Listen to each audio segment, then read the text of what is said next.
Hi friends, పాపికొండలకు వెళ్దామా? పదండి, నాతో తీసుకెళ్తాను మిమ్మల్ని కూడా.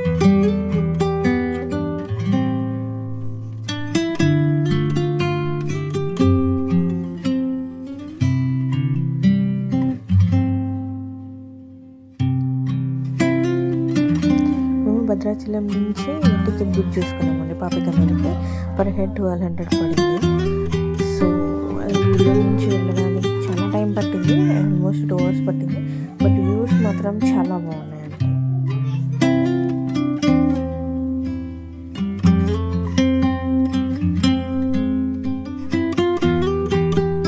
ఇది లాంచ్ అంటే బోట్స్ ఏరియా అండి. ఇక్కడ అన్ని బోట్స్ పార్క్ చేసి ఉంటాయి. మీ బోట్ ఏదో మీరు తెలుసుకొని కరెక్ట్గా బోట్ దగ్గరికి వెళ్ళి ఎక్కాలన్నమాట. సో మేము బోట్ ఎక్కాము. బోట్ నుంచి ఈ వ్యూ అనమాట, చాలా బాగుంది కదా. మేము ఎక్కిన బోట్ వచ్చేసి హరిత అండి. మరిన్ని డీటెయిల్స్ కోసం కింద కామెంట్ చేయండి, లైక్ చేయండి, సబ్స్క్రైబ్ చేసుకోండి నా ఛానల్ని. Thank you.